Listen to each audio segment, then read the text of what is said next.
Yes, I just used it. Yeah, that'll go.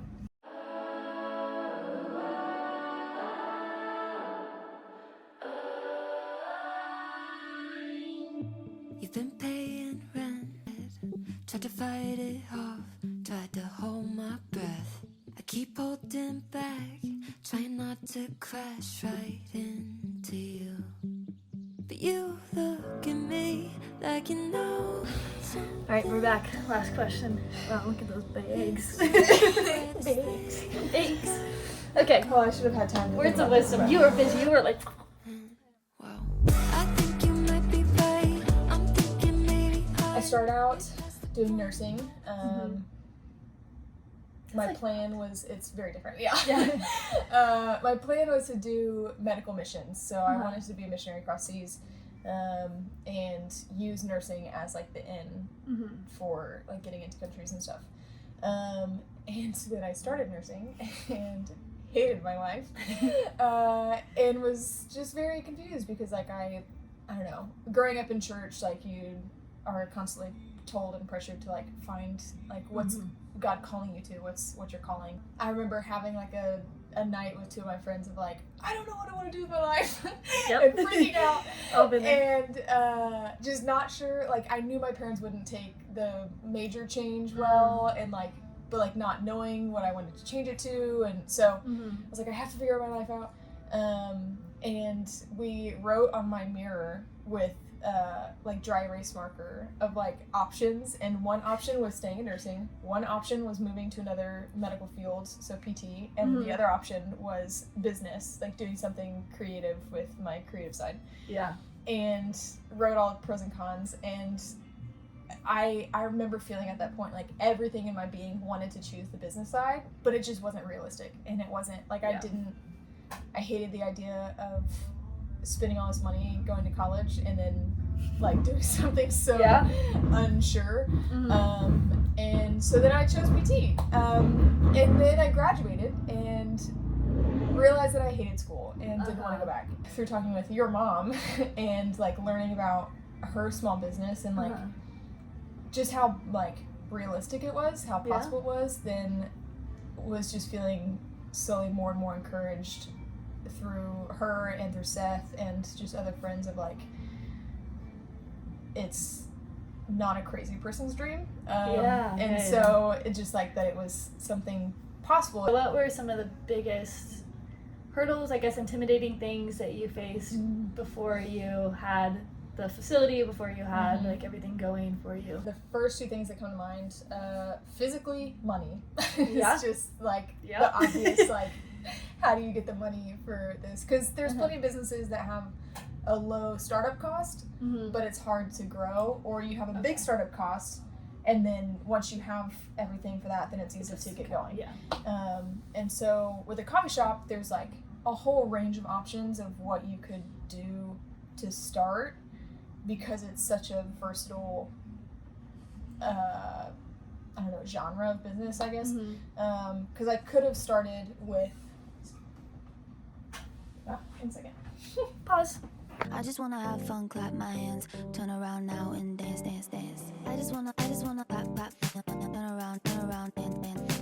I just wanna pop, pop, turn around, dance, dance. I just wanna pop, pop, turn around, dance, dance. I just wanna. And a lot of people do that and start with a coffee cart, and so they'll just do events. They'll like either go to farmers markets or whatever, or you can do private catering, and so people hire you to show up as the barista and provide coffee for the event. And so that's a common entry level. It only takes a couple $1,000s, you know.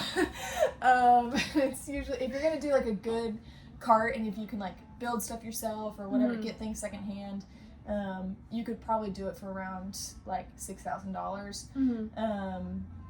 Or the other end of the spectrum is to go full into a brick and mortar, and then you have all sorts of other costs like furniture and like water bills and AC units, and like you're paying for a lot of the other extra stuff with brick and mortar. The other aspect is just personally, did I ever feel ready knowledge-wise, no. Yeah.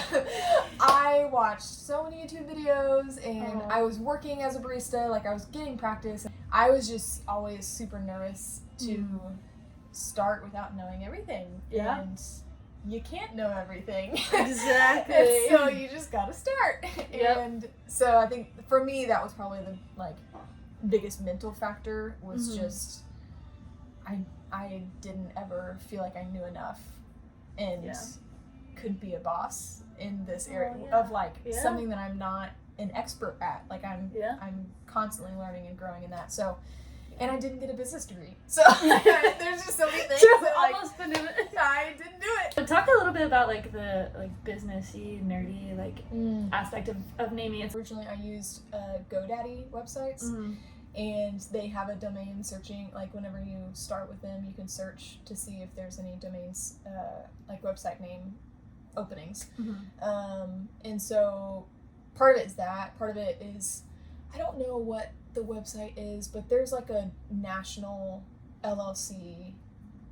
Whenever you register a business, it goes into this database. And so it's free for anyone to use, whatever. And so, which I ended up structuring the business to where I started an LLC under Bates Craft LLC and then opened Sly Fox as a DBA underneath. So in that sense, if I ever wanted to open up another business, if I wanted to do a roastery or a bakery or something else, I could open it under the LLC and then still use the same tax IDs and banking accounts and all that. So then I wouldn't have to have bunch of separate things that I'm having to manage. Yeah, fun stuff. Yeah, I know, but that's important. It's important to know because so many people want to start their own businesses. They have ideas and hobbies and things that they want to turn into a full-time gig because not very many people want to work a 9-to-5 that's just sitting in an office. So it's good to know. Which I did do. I had a DBA for my craft business, but that one was connected to my personal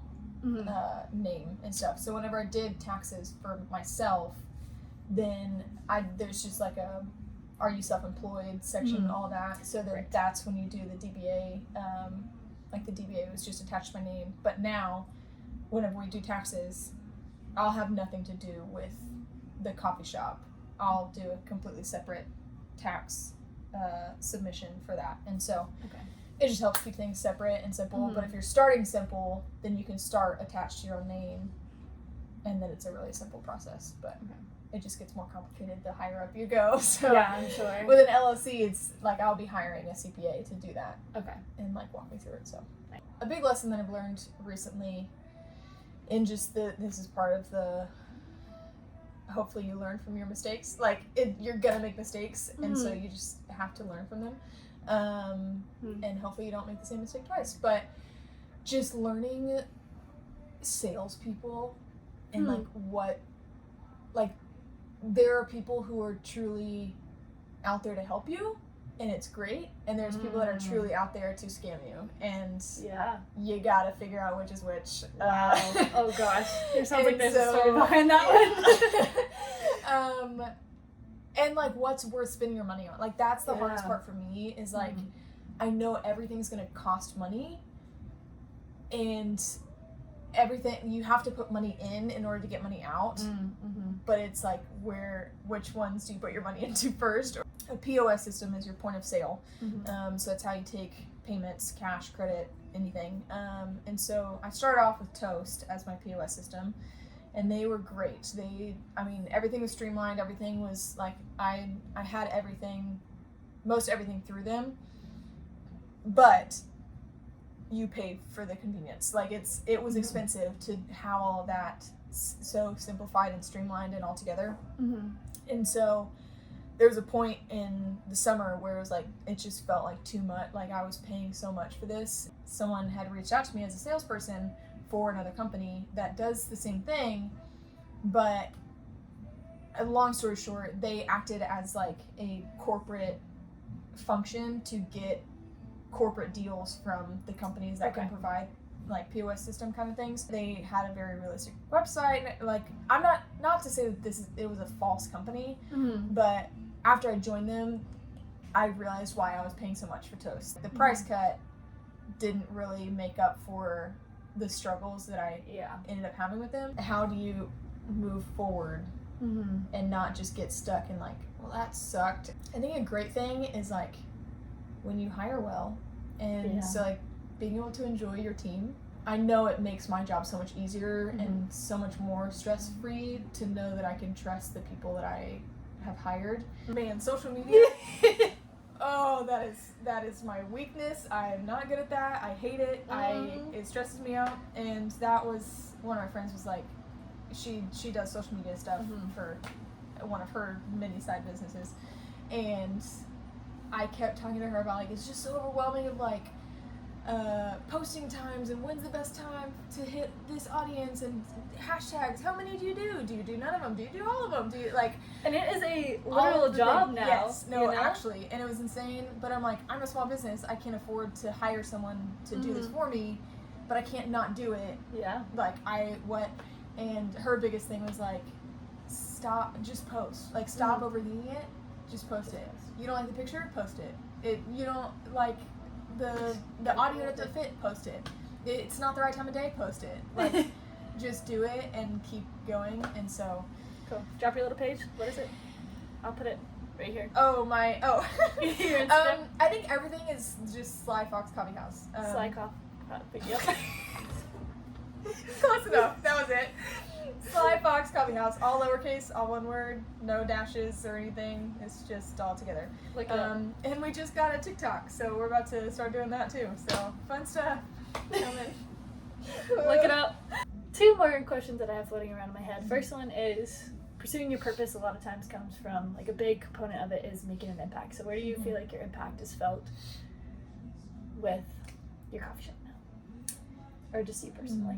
I mean, for one, I think Belton just had such a big gap of specialty coffee, so that's been really fun to just like grow the coffee community around here. We've done a cupping class, which was a lot of fun, and I'm planning one for the end of this month.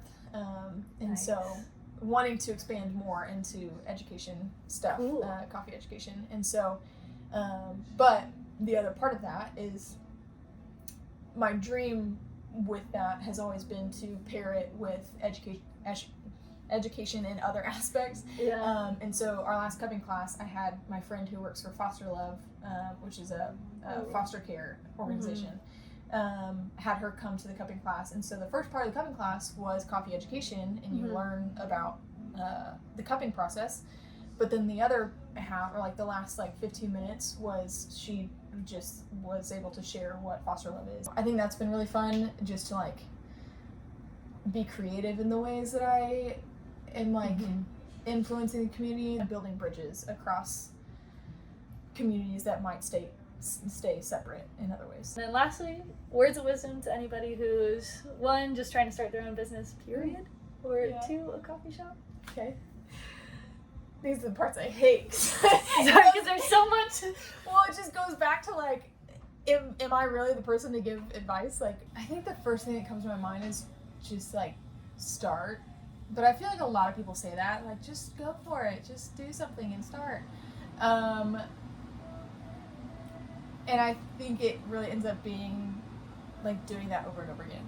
Like, because I did 3 years ago, I did just start with something by working at a coffee shop and watching all the coffee YouTube videos I could, and that was starting. But then it got to a point of like, okay, what now? And it was like, okay, we'll just start with something. Okay, start a home bakery. And so then I started baking for places, and so it really ends up being like a bunch of miniature choices of like just starting with something. Some days I had to remember that it's like, I had to remind myself that it's small things throughout the whole process, and it's not just going to happen all at once. And so some days I'd be like just really like down on myself because I'm like, I feel like I have gotten nowhere. And so some of those days just look like, you know, I'm going to do one of the fun things and like design my logo. And like, it might not be used for years down the road, but like it helped me stay in the game mentally of like, I'm still working toward this, I'm still doing something. And so sometimes it's something just for yourself where like, I'm going to design a coupon that I'm not going to use for 3 years or like, whatever, you know, so like. I like that though. So, And, like, that's okay. So sometimes some of your steps towards your goal get you nowhere physically closer to it, but, like, just mentally it keeps you in the game. See. Nice. So that's it. Well, I think. Thank you Uh-huh. for being a part of my little start, too. Just starting. Just start. Just start. Do something. Post it. Tell me that one more time. Oh. Sorry. Maybe it was just roll film the whole time. Yeah. We're about to start paninis, so I tested it out for my own lunch. It was delicious. Think I like life a little better with you on my mind. Am I in too deep or being naive? Will you lift me